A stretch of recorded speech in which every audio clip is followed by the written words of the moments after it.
Lots of things can be lurking in the water. Some that are surprisingly toxic, while others are downright terrifying. It's best to get out when you see them, starting with Number 10. Electric eel.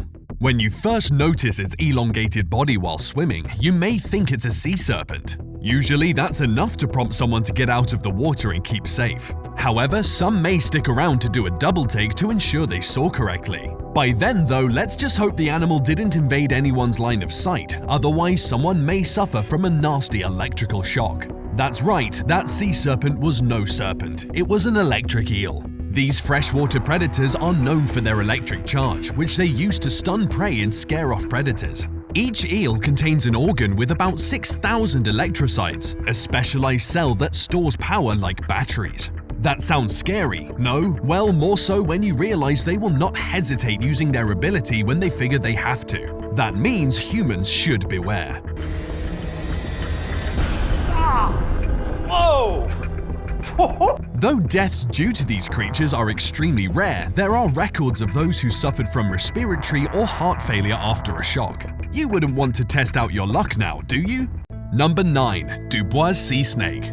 Unlike the last entry, which only had a chance of killing you after getting shocked, a bite from this animal is undoubtedly lethal. That's why if you spot any reptile-looking creature while you're out in the water, it's better to hop back into your boat and return to shore immediately. The Dubois sea snake, also known as the reef shallow sea snake, is a venomous sea resident. While they usually live at coral reef flats found around 262 feet below the surface, these snakes may also be found poking around shallow water. For what reason? Not totally sure. However, I am sure that experts say they're moderately aggressive and will bite when provoked. They have fangs about 1.8 millimeters long, which, while relatively short for a snake, will inject a lethal dose of venom. After testing its toxicity in the laboratories, scientists conclude that the Dubois sea snake is the most venomous sea snake ever tested. Oh boy, no wonder these things can go head-to-head and feed on moray eels. One dose is enough for imminent death, for them and us. Number 8. Fire corals. Getting cut on corals is painful, but getting cut on fire corals? That's a whole new level of pain. Contrary to popular belief, fire corals aren't genuine corals. These guys are marine organisms that are actually closely related to the jellyfish Portuguese man-o'-war, stinging anemones, and other hydrozoans. From that, you can gather that they're pretty harmful to humans. If you touch one, you are doomed for pain. You'll instantly feel the moderate to intense burning sensations caused by the venom the coral injects into you. Aside from that, a rash will appear at the point of contact. It may take days for it to heal and disappear, however the rash may again reappear days or weeks later. And that's not the worst of it. Lacerations caused by this animal could lead to tissue necrosis, which may cause more severe injuries and infection. Ouch! It's best to learn how to tell them apart from other corals to save yourself from this pain. If that's not possible, observing corals rather than touching them is a good way to avoid getting stung. Number 7. Titan triggerfish. Of all the fish in the ocean, this one has a nasty temperament. Divers from Southeast Asia will likely have had a story or two about an encounter with a Titan triggerfish, and I bet you it will be anything but happy. After all, these guys are highly territorial and will defend their nesting site against strangers, including unsuspecting divers. Though they are beautiful and sometimes docile, these guys turn feisty during nesting season. I mean, they won't be able to give you any life-threatening injury, however, they have big sharp teeth that can break corals apart. Imagine that biting into your flesh. Big youch. And while this territorial trait comes up during nesting season, it has been observed that some enjoy snapping at humans for fun. Yep, it's downright amusing for some of them. Luckily, sometimes you can tell when they're about to launch an attack. If their dorsal fin spine is visible, or when they're giving you the old evil eye, it's time to swim away. Otherwise, you may just find out how powerful those tiny jaws are. Number 6. Box jellyfish. Unlike sharks, crocodiles, and other huge and visible predators, this thing is practically transparent. But the moment you feel one of its stings across your thigh, chances are high that you only have a few minutes left to live. This is the infamous box jellyfish, with a venom potent enough to stun and kill prey instantly. It's evolution at its scariest and finest. Exactly what it does to the body is that it attacks a person's heart, nervous system, and skin cells. It's so painful that victims have been known to go into shock and die of heart failure before they even reach the shore. If you're fortunate enough to survive, expect to be in pain for weeks. That, and I hope you like battle scars, because you'll have those where the tentacles make contact. You know what's most impressive though? It's that they have 15 of those tentacles ready to zap and kill you, with each tentacle housing 5,000 stinging cells. Worst of all, these aren't triggered by touch, but by the presence of a chemical on your skin. Jeez. Number 5. Crown of Thorns Starfish. By looking at it, you already feel that you shouldn't touch it, and for good reason. Not only do these starfishes have stone-hard bodies, but they also sport venomous thorn-like spines all over. So what happens if we get stung? You'll immediately feel a sharp, stinging pain lasting for hours. Not only that, but you'll suffer from persistent bleeding, nausea, and swelling that may persist for more than a week. Sometimes you even have to get surgery to get the needle off because of how brittle they are. It's not deadly, but it's not a fun time overall.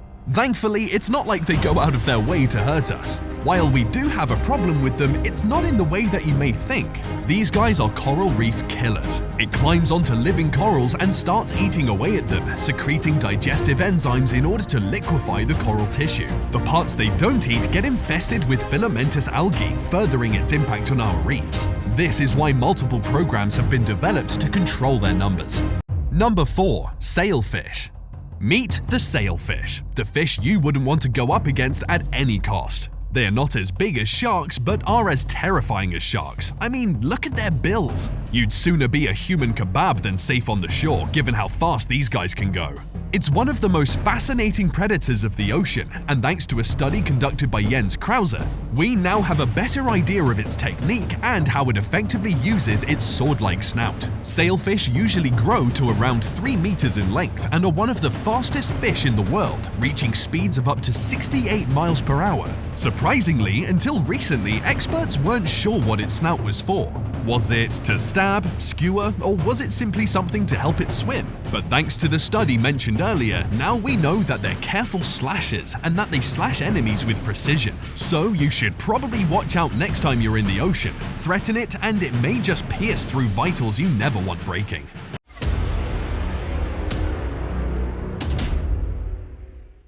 Time for today's best pick. If you see this at your local river, I'm sure you'd be afraid to get in. Find out what creature this is next. Number 3. 7-foot-long tuna fish.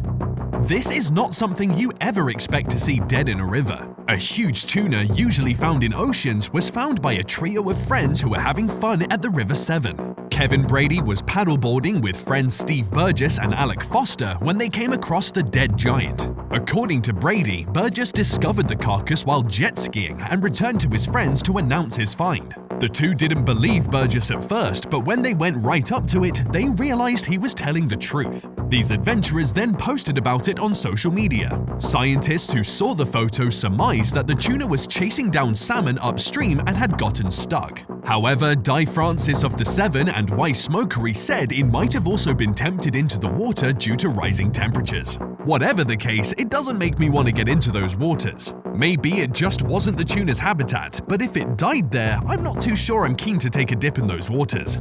Number 2. Blue Sea Dragon.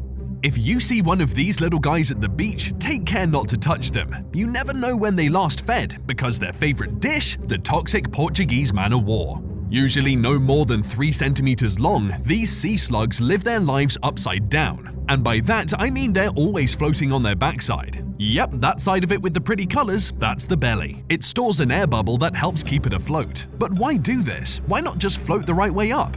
You see, they do this so that they can countershade to avoid becoming easy pickings for both its flying and swimming predators. If they flip themselves the correct way, they'd probably be long gone by now.